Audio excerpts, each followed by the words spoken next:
حضرت عطا بن ابی رباح رحمۃ اللہ علیہ، یہ حضرت عبداللہ بن عباس رضی اللہ تعالی عنہ کی شاگرد ہے، اور یہ حدیث پاک بخاری شریف کے اندر موجود ہے۔ حضرت عطا فرماتے ہیں کہ حضرت عبداللہ بن عباس رضی اللہ تعالی عنہ فرمانے لگے، اے عطا بن ابی رباح، میں تجھے ایسی عورت پر مطلع کروں جو جنتی ہے۔ کہنے لگے یہ تو ایک بڑی عجیب بات ہو جائے گی، میدان معاشر لگا نہیں، حساب کتاب ہوا نہیں، فیصلے ہوئے نہیں، ابھی پتہ چل جائے، بڑی سعادت کی بات ہے۔ استاد جی فرمائیے۔ حضرت عبداللہ بن عباس رضی اللہ تعالیٰ عنہ فرماتے ہیں، یہ جو سیاہ فام کالے رنگ کی عورت ہے یہ جنتی ہے۔ دلیل اس کی حضرت عبداللہ بن عباس نے یہ دی کہ میں رسول اللہ صلی اللہ علیہ وسلم کی بارگاہ میں موجود تھا، یہ خاتون سرکار علیہ السلام کی بارگاہ میں حاضر ہوئی، عرض کی یا رسول اللہ صلی اللہ علیہ وسلم، مجھے مرگی کے دورے پڑتے ہیں اور میرا سطر جو ہے یعنی بے پردگی ہوتی ہے، آپ اللہ سے دعا کریں میرا یہ مرض ختم ہو جائے، مجھے اس مرض سے نجات مل جائے۔ نبی کریم علیہ السلام نے فرمایا اس مائی صاحبہ سے، فرمایا اگر تو صبر کرے تو تمہارے لیے جنت ہے، آج ہی تجھے جنت عطا کر دی جائے گی، اور اگر تو کہے تو چاہے تو میں اللہ سے دعا کر دیتا ہوں۔ اب اس صحابیہ کا نظریہ اور عقیدہ دیکھو، عرض کرنے لگی یا رسول اللہ یہ بیماری تو دنیا کی حد تک ہے، پتہ نہیں کتنے دن کی یہ زندگی ہے، میں اس پہ صبر کرتی ہوں، آپ مجھے جنت ہی عطا فرما دیں۔ یہ بناوٹی دین اب مارکیٹ میں آیا ہے کہ حضور کو فلاں چیز کا اختیار نہیں، لیکن صحابہ کا یہ نظریہ تھا حضور چاہیں تو اب بھی جنت عطا فرما سکتے ہیں۔ بخاری شریف کی حدیث ہے، جب میرے آقا نے جنت عطا فرما دی، جنت کا فیصلہ اس کے لیے ہو گیا، اب اس صحابیہ نے پھر عرض کر دی یا رسول اللہ صلی اللہ علیہ وسلم جنت تو مل گئی ہے، ٹھیک ہے میرا مرض رہے، لیکن اتنی دعا ضرور فرما دیں کہ میں بے پردہ نہ ہوا کروں مرگی کے دورے میں۔ میرے آقا علیہ السلام نے یہ تو نہیں فرمایا بھی تمہارے لیے آپشن تھا، تم نے جنت لے لی ہے اب کچھ نہیں ملے گا، کیونکہ یہ وہ دربار ہے جس دربار والوں کے بچوں کے پاس کوئی آ جائے خالی نہیں جاتا، حضور کا دربار ہے۔ جب اس نے درخواست کی میرے آقا نے فرمایا کبھی بھی تو بے پردہ نہیں ہوگی، بے فکر ہو جا۔ یہ بخاری کی حدیث ہے، میں نے ذکر کر دی۔ چند مسائل اس حدیث پاک میں ہمیں ملتے ہیں۔ نمبر 1، حقیقی مشکل کشا حاجت روا ایک خدا ہم سب مانتے ہیں کہ رب ہے، لیکن اللہ کے اذن کے ساتھ، رب کی دی ہوئی طاقت کے ساتھ اللہ کے جو پیارے ہوتے ہیں وہ بھی مشکل کشا ہوتے ہیں۔ اور آج کے مسلمان کا قبلہ یہ عقیدہ اور نظریہ نہیں، بلکہ آج سے 1400 سال پہلے صحابہ کا، صحابیات کا یہ نظریہ تھا کہ کوئی مشکل آ جائے رسول اللہ کی بارگاہ میں حاضر ہوتے تھے، سرکار مشکل کشائی فرما دیتے تھے۔ بیماری مشکل ہے، مشکل کشائی کے لیے وہ صحابیہ حضور کی بارگاہ میں آئی، پتہ چلا مشکل کشا سرکار کو 1400 سال پہلے صحابہ کرام بھی حضور کو مانتے تھے۔ وہ اپنی حاجتیں لے کر آتے تھے، پھر سرکار علیہ السلام نے یہ تو نہیں فرمایا بھی بیماریوں کی شفا مانگنی ہے تو اللہ کی بارگاہ میں جاؤ، میں تو نماز روزہ حج زکوٰۃ کے مسائل بتانے آیا ہوں، وضو کا طریقہ مجھ سے سیکھ لو، نماز کے مسائل مجھ سے پوچھ لو۔ نہیں، جب پوچھا گیا میرے آقا علیہ السلام نے فرمایا بیماری سے شفا مانگنا، مشکل کا حل کروانا یہ میرے سٹیٹس کے مطابق سوال نہیں ہے، تمہیں آپشن دے رہا ہوں، تو چاہے صبر کر میں تجھے جنت عطا کروں گا، اور تو چاہے تو میں دعا کرتا ہوں تجھے شفا مل جائے گی۔ تو پتہ چلا رب نے مصطفیٰ کو اتنے اختیار دیے تھے۔ آج جو مارکیٹ میں عقیدہ ہے، میرے پاس ان کی کتابیں موجود ہیں، کہتے ہیں جس کا نام محمد یا علی ہو وہ اپنی مرضی سے تیلا بھی نہیں توڑ سکتا۔ اور میں نے کہا بخاری کا صرف رٹا لگایا ہے یا بخاری کا نام تو نے سیکھا ہے؟ بخاری پڑھ۔ میرے آقا کی بارگاہ میں وہ صحابیہ آئی، مرگی کا دورہ پڑتا ہے، بے پردہ ہو جاتی ہوں، دعا کر دو۔ سرکار نے فرمایا تو صبر کر تجھے جنت ملے گی۔ اس نے کہا میں صبر کرتی ہوں، میرے آقا نے اسی وقت اس کو جنت عطا فرما دی۔ تو پتا چلا دنیا کے جو معاملات ہیں ان کی تو کوئی حیثیت ہی نہیں ہے، سرکار کو رب نے اتنے اختیارات عطا فرما رکھے ہیں، سرکار جس کو جب چاہے جنت عطا فرما دی۔ اچھا بھئی بخاری کی حدیث ہے، سمجھدار لوگ بیٹھے ہو، پڑھے لکھے افراد موجود ہو، مجھے یہ بتاؤ کس کا خاتمہ ایمان پر ہوگا، یہ کس کو پتہ ہے؟ ہم مسلمان ہیں، پتہ نہیں خاتمہ کیسا ہوگا، دعائی کرتے ہیں نا مولا ہمارا خاتمہ ایمان پر ہو، لیکن اس خاتون سے سرکار نے کیا فرمایا؟ تو جانتی ہے۔ مطلب یہ ہے کہ حضور علیہ السلام کو رب نے علم غیب بھی عطا فرمایا تھا۔ سرکار نے اس خاتون کی ساری زندگی کو دیکھا، پھر دنیا سے رخصت ہونا بھی دیکھ لیا کہ یہ ایمان کی حالت میں جائے گی، میدان معاشر میں اعمال کا تلنا اور اس کا جنتی ہونا دیکھا، فرما دیا تو جنتی ہے، تجھے جنت عطا کر دی ہے۔ اسی حدیث پاک سے جہاں سرکار کا مشکل کشا ہونا ثابت ہوتا ہے، مختار کل ہونا ثابت ہوتا ہے، حضور کا علم غیب بھی اسی سے ثابت ہوتا ہے۔ دوسری حدیث پاک جامع ترمذی شریف میں امام ترمذی نے اس حدیث کو حسن قرار دیا ہے، اور مشکات شریف کے اندر بھی یہ حدیث ہے۔ اب توجہ سے فرمائیے، توجہ کیجئے گا، حضرت عثمان بن حنیف رضی اللہ تعالیٰ عنہ راوی ہیں، ایک نابینا صحابی حضور کی بارگاہ میں حاضر ہوا، عرض کی یا رسول اللہ صلی اللہ علیہ وسلم اللہ کی بارگاہ میں دعا کریں مجھے آنکھیں مل جائیں۔ سرکار نے تو یہ نہیں فرمایا او بھئی کہاں آ گئے ہو، اللہ تو ہر جگہ سنتا ہے، اللہ تو شارق سے زیادہ قریب ہے، میری بارگاہ میں کیا لینے آئے ہو، جاؤ کہیں بھی جا کے اللہ سے مانگو اللہ عطا کر دے گا۔ نہیں، اس صحابی نے حضور کی بارگاہ میں عرض کی دعا کر دیں اللہ آنکھیں دے دے۔ میرے آقا نے فرمایا صبر کر تیرے لیے اچھا ہے، تجھے جنت ملے گی۔ اب صحابی کا عقیدہ سنو، عرض کی یا رسول اللہ صلی اللہ علیہ وسلم جنت تو رب آپ کے صدقے عطا فرمائی دے گا، آپ دعا کر دیں آنکھیں مل جائیں، آنکھوں کا نور مل جائے۔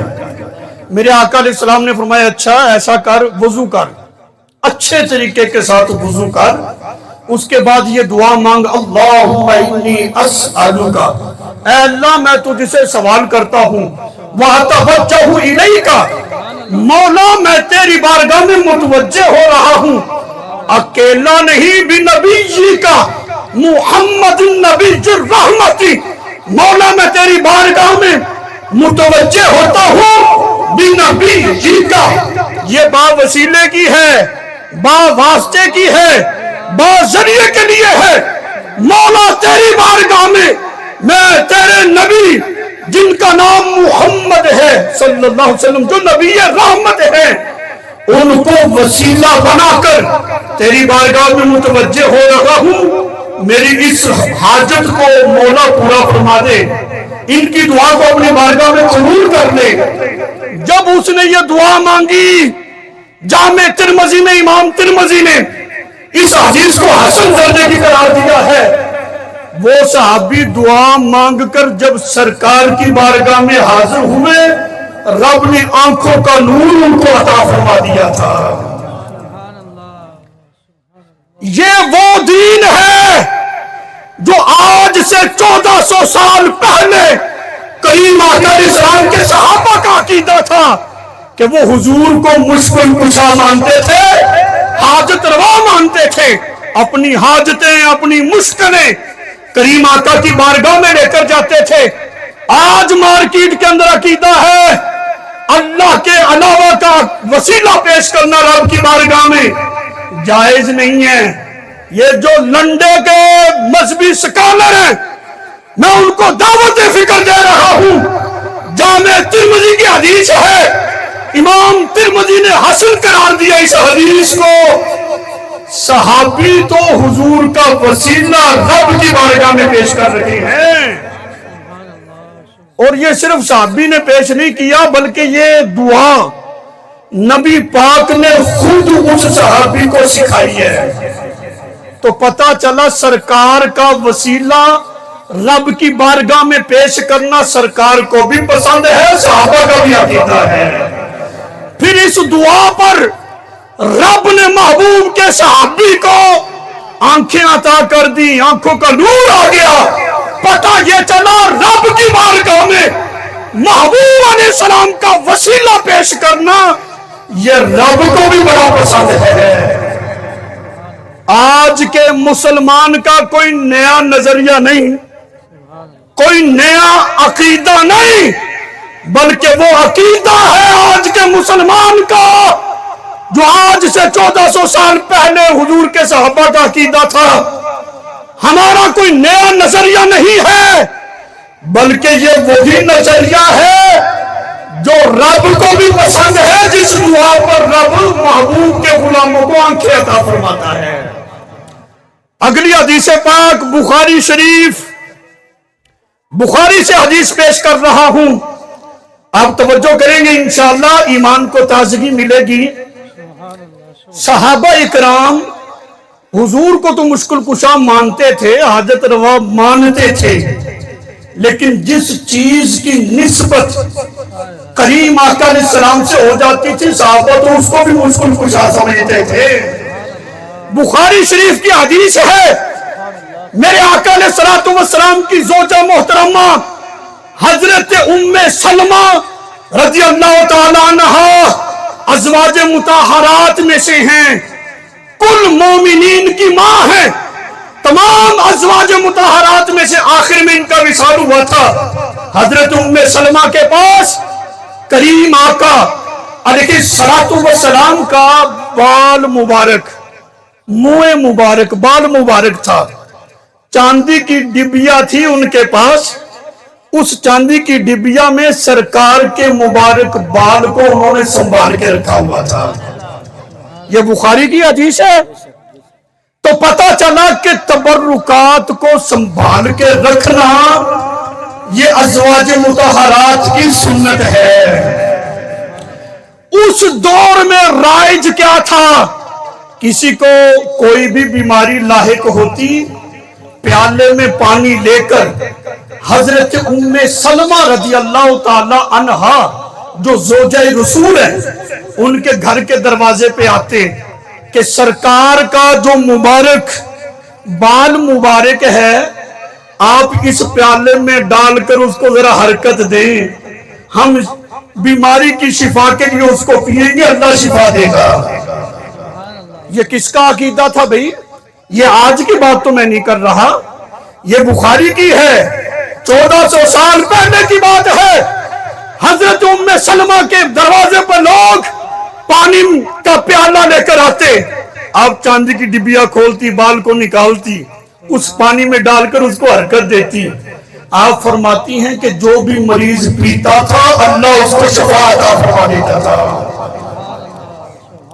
اگر یہ شرکیہ عقیدہ ہوتا، اگر یہ عمل لادینیت پر مبنی ہوتا، تمام مومنوں کی ماں حضرت ام سلمہ اپنی نگرانی میں یہ کام کیوں کروا رہی تھی؟ اور صحابہ اکرام پانی کا پیالہ لے کر ام المومنین حضرت ام سلمہ کے پاس کیوں جاتے تھے؟ تو پتہ چلا بزرگوں کے تبرکات سے برکت حاصل کرنا آج کے مسلمان کا نظریہ نہیں ہے۔ بلکہ کل مومنین کی ماں حضرت ام سلمہ کا عقیدہ بھی یہی ہے، سرکار کے صحابہ کا عقیدہ بھی یہی ہے۔ نعرہ تکبیر، نعرہ رسالت، نعرہ حیدری، نعرہ حیدری۔ مسلم شریف تمام کتب حدیث میں اگر دوسرے نمبر پر حدیث کی کتاب کو جو جانا مانا جاتا ہے اہل علم کے ہاں، وہ مسلم شریف ہے۔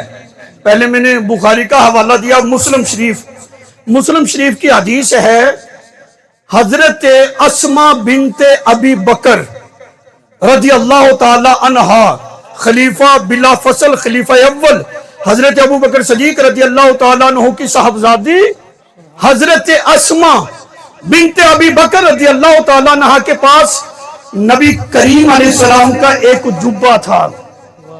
آپ فرماتی ہیں کہ یہ پہلے میری ہمشیرہ حضرت عائشہ صدیقہ رضی اللہ تعالیٰ عنہ کے پاس تھا، جب ان کا انتقال ہوا تو یہ جبہ میرے پاس آ گیا ہے، اور یہ وہ جبہ ہے جو کریم آقا علیہ السلام پہنا کرتے تھے۔ بات سمجھ میں آ رہی ہے؟ حضرت اسماء بنت ابی بکر کہتی ہیں وہ سرکار کا جبہ جو حضور پہنا کرتے تھے میرے پاس تھا۔ ہم کیا کرتے تھے؟ جب بھی کسی مشکل میں پھنستے، کوئی بھی مشکل آ جاتی، یا کسی کو نظر بد ہوتی، یا کوئی بیمار ہوتا، ہم اس جبے کو پانی میں ڈالتے اور وہ پانی مریض کو پلاتے، اللہ شفا عطا فرما دیتا تھا۔ او حضور کو مشکل کشا ماننا، یہ تو صحابہ کا عقیدہ اور نظریہ تھا ہی تھا، لیکن جن چیزوں کی نسبت میرے آقا سے ہوتی تھی، سرکار کے صحابہ، حضور کی صحابیات، ان کا نظریہ یہ تھا کہ وہ ان اشیاء سے بھی اپنی مشکلیں حل کروایا کرتی تھی۔ 1400 سال پہلے کا نظریہ پیش کر رہا ہوں، میرے آقا تو مشکل کشا ہے ہی ہے، چند لمحوں کے لیے جس کپڑے کی نسبت حضور سے ہو جائے وہ کرتا بھی مشکل کشا ہے۔ اگلی حدیث بخاری کی سنو اور مزید ایمان تازہ ہوگا۔ صحابہ اکرام کا اجتماع صحابہ کا جھرمٹ ہے۔ میرے آقا علیہ السلام تشریف فرما ہیں، ایک خاتون نے، ایک عورت نے کریم آقا علیہ السلام کو ایک چادر جو ہے وہ تحفے میں عطا فرمائی۔ میرے آقا علیہ السلام نے وہ تحفہ قبول کر لیا اور اس چادر کو اپنے اوپر اوڑھ بھی لیا۔ صحابہ اکرام میں سے ایک صحابی نے عرض کی، یا رسول اللہ صلی اللہ علیہ وسلم، یہ چادر آپ مجھے عطا فرما دیں۔ اب یہ سرکار کی بارگاہ میں عرض ہو رہی ہے، اس دروازے سے کون خالی جائے؟ سرکار نے وہ چادر اٹھائی، اس سائل کو، اپنے غلام کو، اپنے صحابی کو عطا فرما دی۔ بعض دیگر صحابہ نے تنقید کی، او بھئی سرکار کو تحفہ دیا گیا، حضور کا قبول کرنا، چادر کو اپنے اوپر اوڑھنا، یہ حضور کا عمل اس بات پر دلالت کرتا ہے حضور کو اس کی ضرورت تھی۔ تو جس چیز کی سرکار کو ضرورت تھی تو نے کیوں مانگی؟ بھی حضور کی بارگاہ تو ایسی ہے، جو بھی سائل آتا ہے حضور اس کو عطا کرتے ہیں۔ تجھے چاہیے تھا تو نہ مانگتا، تجھے سوال نہیں کرنا چاہیے تھا۔ پتہ نہیں کہ حضور کو اس کی ضرورت تھی، سرکار نے اس کو اپنے اوپر اوڑھ بھی لیا تھا، کیوں مانگا تو نے؟ اب اس صحابی کا عقیدہ دیکھو، آج کی بات نہیں کر رہا، یہ آج کا جو بناسپتی دین ہے نا، جو دیواروں پہ لکھا ہوا ہے، مشکل کشا حاجت روا بس ایک خدا ہے خدا، اور میں نے کہا اس کا انکار کون کر رہا ہے؟ اللہ کیا نہیں ہے؟ اللہ سب کچھ ہے، لیکن رب کی دی ہوئی طاقتوں کے ساتھ، رب کی دی ہوئی عطاؤں کے ساتھ اللہ کے پیارے بھی سب کچھ ہیں۔ ہم تو یہ بات کر رہے ہیں، اس صحابی نے جو نظریہ پیش کیا، انہوں نے کہا سنو، یہ چادر میں نے موسمی اثرات سے بچنے کے لیے تو نہیں لی، تمہارا کیا خیال ہے سردی گرمی سے بچنے کے لیے لی ہے؟ نہیں۔ اور بھی میں نے یہ چادر اس لیے مانگی ہے کہ یہ چادر جو ہے مجھے جہنم کی آگ سے محفوظ رکھے گی، یہ میرا کفن بنے گی، اور اس چادر کی وجہ سے رب مجھے جنت عطا فرمائے گا۔ سرکار مجمع میں بیٹھے ہیں، ایک عورت نے چادر دی، حضور نے اوڑھنی کتنی دیر نسبت رکھی ہے۔ صحابہ کا عقیدہ دیکھو، اتنی سی نسبت کی وجہ سے، اتنی صحبت کی وجہ سے انہوں نے اس چادر کو بھی اپنے لیے ذریعہ نجات سمجھا ہے۔ کہا یہ میرا کفن بنے گی، اور اس چادر کی وجہ سے رب قبر کی ساری مشکلات آسان فرما دے گا۔ ہم سرکار کے نام کو دنیاوی معاملات کی مشکلات میں اس کو وسیلہ پیش کرتے ہیں۔ تمہیں تکلیف ہو گئی، صحابہ تو آخرت کے منازل میں بھی حضور کی چادر کو پیش کر رہے ہیں۔ مجھے یہ بتاؤ، حضور کے ساتھ مس جو چیز ہو جائے وہ عرفہ ہے، اعلیٰ ہے، لیکن سرکار کی ذات تو پھر سب سے عرفہ والا ہے نا۔ اگر چادر وسیلہ بن سکتی ہے تو ذات مصطفیٰ علیہ السلام اپنے امتیوں کے لیے وسیلہ کیوں نہیں بن سکتے بھائی؟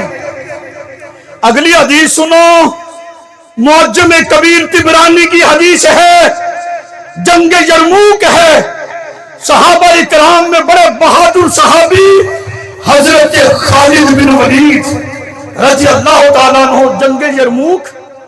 ابھی جنگ کے موقع پر جنگ کی تیاری ہوتی ہے، گھوڑے تیار کیے جاتے ہیں، اسلحہ وغیرہ کو، تلوار، نیزہ، تیر وغیرہ، لیکن یہ اپنی ٹوپی تلاش کر رہے ہیں۔ حضرت خالد بن ولید کی ٹوپی گم ہو گئی، اس ٹوپی کو تلاش کیا جا رہا ہے۔ دیکھیں یہ گفتگو کرنا ضرورت ہے۔ یہ سوشل میڈیا پر بڑی طوفان بدتمیزی ہے، ہمارے نوجوان بچوں کے ایمان کو خراب کیا جا رہا ہے، اس لیے یہ میں بات کر رہا ہوں۔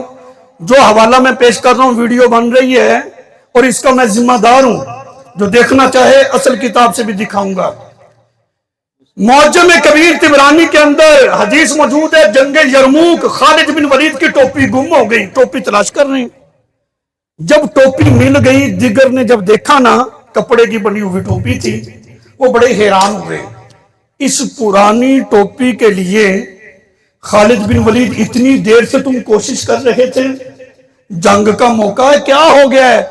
آپ نے فرمایا تم اس کے کپڑے کی طرف دیکھ رہے ہو، جو اس میں چھپا ہوا خزانہ ہے اس کی طرف کیوں نہیں دیکھتے؟ تمہیں کیا پتا اس ٹوپی کی حقیقت کیا ہے؟ حضرت خالد بن ولید نے فرمایا، سرکار علیہ السلام عمرے سے واپس آئے، حلق کروایا، آپ نے دائیں طرف کے بال کٹوائے، بائیں طرف کے کٹوائے، لوگوں نے تبرک کے لیے لے لیے، پیشانی کے بال میں نے لیے اور اس کو اپنی ٹوپی میں سی لیا ہے۔ کہنے لگے لوگوں سنو، یہ کوئی عام ٹوپی نہیں ہے، یہ وہ ٹوپی ہے جس میں سرکار علیہ السلام کے منہ مبارک، بال مبارک ہے، اور سنو اس ٹوپی کی شان یہ ہے، یہ ٹوپی پہن کر میں جس میدان میں اترتا ہوں، یہ منہ مبارک میری مدد کرتے ہیں، اللہ مجھے فتح عطا فرماتا ہے۔ نعرہ تکبیر، نعرہ رسالت، نعرہ حیدری، تاجدار ختم نبوت، تاجدار ختم نبوت، نعرہ حیدری۔ اللہ اکبر۔ کہتے ہیں کہ میں جس جنگ میں بھی جاتا ہوں یہ ٹوپی پہن کر میری مدد کی جاتی ہے، اللہ مجھے فتح عطا فرماتا ہے، میں فتح یاب ہو کر لوٹتا ہوں۔ اور تم کہتے ہو ذات مصطفیٰ کو مددگار ماننا شرک ہے، اور سن صحابی رسول کا عقیدہ حضرت خالد بن ولید رضی اللہ تعالیٰ عنہ ذات مصطفیٰ تو ولا الولا ہے، ان کا عقیدہ تو یہ ہے سپاہ صحابہ بننا اور ہے، صحابہ کے نظریے کو اپنانا اور بات ہے۔ اے صحابہ کے سپاہی بنتے ہو، صحابہ کی سیرت کو بھی اپناؤ، ان کے نظریات کو بھی اپناؤ، وہ کہتے ہیں ان بالوں کی وجہ سے اللہ مجھے فتح عطا فرماتا ہے. انہوں نے سرکار کے بالوں کو وسیلہ بنایا, کہا ان کی وجہ سے میری مدد کی جاتی ہے, اس وجہ سے میں فتح یاب ہوتا ہوں. جب حضور کے بال مبارک مددگار ہیں تو پھر ذات مصطفیٰ علیہ الصلوۃ والسلام بھی مددگار ہے. امام بخاری انہوں نے اپنی کتاب الادب المفرد اس میں اس روایت کو ذکر کیا ہے. حضرت عبداللہ بن عمر رضی اللہ تعالیٰ عنہ, عمر بن خطاب رضی اللہ تعالیٰ عنہ کے صاحبزادے ہیں. حضرت عبداللہ بن عمر کوئی عام صحابی نہیں بلکہ صحابہ اکرام میں ان کا مرتبہ اور مقام ایک مفتی جیسا تھا. یہ صحابہ میں ایک مفتی کی حیثیت رکھتے تھے. حضور کے صحابہ میں مفتی ہیں حضرت عبداللہ بن عمر. ان کا پاؤں شل ہو گیا, یعنی اس کی حرکت ختم ہو گئی. کسی نے کہا عبداللہ بن عمر, یہ امام بخاری اپنی کتاب الادب المفرد کے اندر ذکر کر رہے ہیں. حضرت تعجب تو ہوگا, امام بخاری کوئی روایت بخاری شریف میں ذکر کرے تو اس کو تو تم لے رہے ہو, وہی امام بخاری کوئی روایت اپنی کسی اور کتاب میں ذکر کرے تو اس کو بھی قبول کرو نا, وہ بھی تو امام بخاری نے ذکر کی ہے. الادب المفرد کے اندر ذکر کیا. کسی نے حضرت عبداللہ بن عمر سے کہا, جو سب سے زیادہ تجھے محبوب ہے اس کو پکارو, تم ٹھیک ہو جاؤ گے. حضرت عبداللہ بن عمر صحابہ اکرام میں مفتی کی حیثیت رکھتے ہیں, انہوں نے فوراً پکارا. حدیث کے اندر لفظ نہ ہوں میں ذمہ دار ہوں, کہنے لگے یا محمد آہو. فوراً نبی کریم علیہ السلام کو یا کے ساتھ پکارا. اللہ نے ان کے پاؤں کو ٹھیک فرما دیا. تو وہ مدد کے لیے صحابہ اکرام سرکار علیہ الصلوۃ والسلام کو پکاریں. صحابیات کا یہی نظریہ ہو, ازواج مطہرات کا یہی نظریہ ہو. آج کا مسلمان اس نظریے سے ٹکر لے تو اس کی کوئی حیثیت نہیں ہے رسول اللہ کے فرامین کے مطابق. دیکھو نا, میں ایک بات کروں, کوئی دوسری برادری والا دوسری بات کرے, ٹکراؤ ہو جائے, تم تحقیق کرو, تمہارا حق بنتا ہے. لیکن جب رسول اللہ کا فرمان آ جائے اور اس کے مقابلے میں کسی کا غلط نظریہ ہو, اس نظریے کو چھوڑ دو, رسول اللہ کے فرمان کو سلوک کرو. یہ تو حق بنتا ہے کہ نہیں؟ قرآن و سنت کو ماننا چاہیے. محبت سے ذرا سبحان اللہ کہنا. اچھا, جتنی سپیٹ میں لگا سکتا ہوں نا میں لگا رہا ہوں کہ مقررہ وقت تک میں اپنی ساری گفتگو سمیٹ دوں. میں بڑی جلدی کے ساتھ آگے بڑھ رہا ہوں. چہروں سے تاثرات سے پتہ چلتا ہے کہ بات سمجھ آ گئی ہے. بھئی بات سمجھ آ جائے, مزید وضاحت کی ضرورت رہتی نہیں ہے. بس آپ ایسے توجہ رکھیں, ہم بات کو سمیٹ دیں گے, ختم کر دیں گے. ٹھیک ہے, آگے ٹائم بہت کم رہ گیا ہے. محبت سے ذرا سبحان اللہ کہیے گا جی. مسند امام احمد کی روایت ہے, جلد نمبر 5 ہے. میرے آقا علیہ الصلوۃ والسلام نے فرمایا, انی ارا ما لا ترون واسمع ما لا تسمعون. حضور علیہ السلام نے فرمایا کہ جو میں سنتا ہوں, جو میں دیکھتا ہوں تم نہیں دیکھتے ہو, اور جو میں سنتا ہوں تم نہیں سنتے ہو. یہ سرکار نے کن کو فرمایا ہے؟ صحابہ اکرام کو. حضور علیہ الصلوۃ والسلام نے یہ خطاب کن سے کیا ہے؟ صحابہ اکرام سے. انی ارا ما لا ترون واسمع ما لا تسمعون, کہ جو میں دیکھتا ہوں تم نہیں دیکھتے ہو, جو میں سنتا ہوں تم نہیں سنتے ہو. یہ صحابہ سے خطاب کیا. پھر میرے آقا علیہ الصلوۃ والسلام نے فرمایا, او میرے غلاموں, آسمان پر اتنے فرشتے جمع ہو گئے ہیں اور انہوں نے رب کو سجدہ کیا. اتنے کثیر فرشتے اللہ کی بارگاہ میں سجدے کی حالت میں پڑے ہیں کہ آسمان پر 4 انگلی کے برابر بھی جگہ نہیں بچی ہے. سمجھ آ رہی ہے نا جی؟ 4 انگلی کے برابر جگہ نہیں بچی. حضور علیہ الصلوۃ والسلام کہاں ہیں؟ اپنے صحابہ کے درمیان ہیں. صحابہ کہاں ہیں؟ روح زمین پر ہیں۔ اس کا مطلب یہ ہے نبی پاک علیہ السلام فرش زمین پر ہیں۔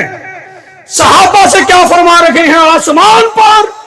آج اتنے فرشتے ہیں اللہ کی بارگاہ میں سجدہ کر رکھے ہیں، اتنے کثیر فرشتے، 4 انگلی کے برابر جگہ نہیں بچی، اتنے فرشتے سجدے میں ہیں۔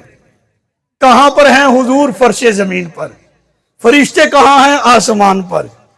اب ذرا یار اندازہ کرو، حوالہ میں نے آپ کو دے دیا ہے، جو نبی فرش زمین پر ہوتے ہوئے آسمان پر فرشتوں کو دیکھے، پھر صرف دیکھے نہیں، ان کی کیفیت کہ وہ سجدے میں ہیں، پھر کہا کہ آسمان پر 4 انگلی کے برابر جگہ نہیں ہے۔ یہ دعویٰ تو وہی کر سکتا ہے نا جو کل فرشتوں کو دیکھے، کل آسمان کو دیکھے۔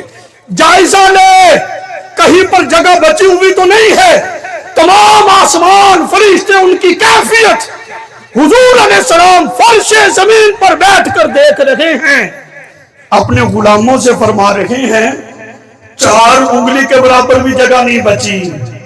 اب ذرا غور کرو، جو نبی زمین پر ہوتے ہوئے آسمان کو دیکھے اور اس کی ساری کیفیت بتائے، پھر یہ نظریہ رکھنا حضور کو دیوار پیچھے کا پتہ نہیں، یہ بات کوئی کرنے والی ہے یار؟ اچھا جی، کوئی پی ایچ ڈی ہو، اس سے کوئی سوال کرے جی 2 اور 2 کتنے ہوتے ہیں، کہے گا یار میرے سٹیٹس کے مطابق سوال کر، شرمندہ مجھے کر رہا ہے، یہ کوئی سوال ہے؟ اور سرکار کے بارے میں سوال کرنا ہے اور سٹیٹس کے مطابق کرو، حضور کو دیوار پیچھے کا پتہ نہیں۔ اور میرے کہا دنیا کی کوئی دیوار، کوئی پردہ، کوئی حیثیت نہیں رکھتے، سرکار تو فرش زمین پر ہوتے ہوئے آسمان کو دیکھ رہی ہیں۔ اگلی بات کو سنو، میں حدیث کو مکمل کروں۔ میرے آقا نے فرمایا اتنے فرشتے جمع ہو گئے، مثال دی، لکڑی کی کوئی بنی ہوئی چیز ہو نا، اس پر زیادہ وزن ڈال دیا جائے تو ان کی چولوں میں سے جو مخصوص آواز پیدا ہوتی ہے، سرکار نے فرمایا اتنے فرشتے جمع ہو گئے، آسمان سے جو ایک مخصوص آواز پیدا ہوئی ہے، اور میرے غلاموں میں نے اس آواز کو بھی سن لیا ہے۔ اب وہ بات ہوگی نا، جو میں دیکھتا ہوں تم نہیں دیکھتے، جو میں سنتا ہوں تم نہیں سنتے، یہ میرے آقا علیہ السلام نے فرمایا۔ اگلی حدیث، ٹائم ہو گیا، آخری حدیث پیش کر رہا ہوں، محبت سے سماعت کرنی ہے۔ ابو داؤد شریف، جس کے راوی حضرت جابر رضی اللہ تعالیٰ عنہ ہیں، کہتے ایک یہودیہ عورت نے کریم آقا علیہ السلام کی دعوت کی۔ اس نے کیا کیا؟ یہ بھی آخری حدیث ہے، سرکار کا فرمان ذکر کر رہا ہوں، ادب کے بالکل خلاف ہے، حضور کا فرمان ہو، توجہ دائیں بائیں ہو، تنظیمی معاملات انتظامیہ کو کرنے دیں، آپ آخری حدیث پاک توجہ سے سماعت کریں گے۔ یہودیہ عورت نے حضور کی دعوت کر دی، اس نے بکری جو ہے وہ روسٹ کی، اس کو بھونا عرب رواج کے مطابق، اس نے اس بکری کے اندر زہر شامل کر دیا، زیادہ زہر بکری کی اگلی 2 ٹانگوں میں شامل کیا، کیونکہ وہ جانتی تھی کہ کریم آقا علیہ السلام کو بکری کی اگلی ٹانگ کا گوشت زیادہ پسند ہے۔ دعوت ہوگی، سرکار کے صحابہ بھی آ گئے۔ جب کھانا کھانے لگے، میرے آقا علیہ السلام نے وہ دستی پکڑی، توجہ ہے جی، اس دستی کو میرے آقا علیہ السلام نے پکڑا۔ جب کھانے لگے تو صحابہ سے فرمایا صحابہ رکو، اپنے ہاتھ کھینچ لو، کھانا تناول نہ کرو، رک جاؤ۔ صحابہ رک گئے۔ فرمایا اس یہودیہ عورت کو بلاؤ جس نے دعوت کی ہے۔ وہ یہودیہ عورت کریم آقا علیہ السلام کی بارگاہ میں حاضر ہوئی۔ میرے آقا نے فرمایا تو نے زہر شامل کی ہے، جس کو سمجھ آئیے وہ سبحان اللہ کہے، تو نے زہر شامل کیا ہے۔ وہ عورت گھبرا گئی، جی آپ کو اس بات کی کسی نے خبر دی ہے؟ کیونکہ اس یہودیہ عورت نے بڑی تنہائی میں ایسے زاویے میں زہر شامل کیا تھا کہ کسی کو پتہ نہیں تھا، اور اس لیے شامل کیا تھا اگر اللہ کے نبی ہوئے ان کو پتہ چل جائے گا، اگر نبی نہیں ہوں گے تو معاملہ ختم ہو جائے گا۔ فرمایا تو نے زہر شامل کیا ہے؟ کہنے لگی آپ کو خبر کس نے دی؟ میرے آقا علیہ السلام نے وہ دستی پکڑی ہوئی تھی، فرمایا اس نے خبر دی ہے۔ بکری کی اس ٹانگ کی طرف اشارہ کیا، اس نے مجھے بتایا ہے۔ توجہ طلب بات ہے، بکری زندہ ہوتی پھر بھی وہ اپنے منہ سے بولتی، زندہ بکری کی بھی ٹانگ نہیں بول سکتی تھی۔ میرے آقا علیہ السلام کا کمال دیکھو، بکری ذبح ہو گئی، پک گئی ہے، روسٹ ہو گئی ہے، اس کی دستی میرے آقا کے ہاتھ میں ہے۔ جب مبارک ہاتھ لگا ہے، رب نے اس گوشت کے ٹکڑے کو بھی حیات دے دی ہے، اس کو بھی شعور دے دیا ہے، اس کو بھی زبان عطا کر دی ہے۔ سرکار کی بارگاہ میں عرض کرتی ہے، حضور نہ کہو مجھ میں زہر ہے، میرے آقا نے فرمایا اس نے بتایا ہے۔ اب بات سمجھ میں آ گئی ہے کہ کریم آقا علیہ السلام کی شان تو یہ شان ہے کہ چیز خود بول کے بتاتی ہے کیا ہے، پھر کوئی چیز حضور سے پوشیدہ رہ سکتی ہے۔ بریلی کے تاجدار نے بڑا خوبصورت نظریہ پیش کیا، میں بیان ختم ہو گیا ہے، ایک شعر پیش کر رہا ہوں۔ امام اہل سنت مجدد دین و ملت مولانا امام احمد رضا خان رحمت اللہ علیہ، آپ فرماتے اور کوئی غیب تجھ سے کیا نہا ہو بنا، جب نہ خدا ہی چھپا تم پہ کروڑوں۔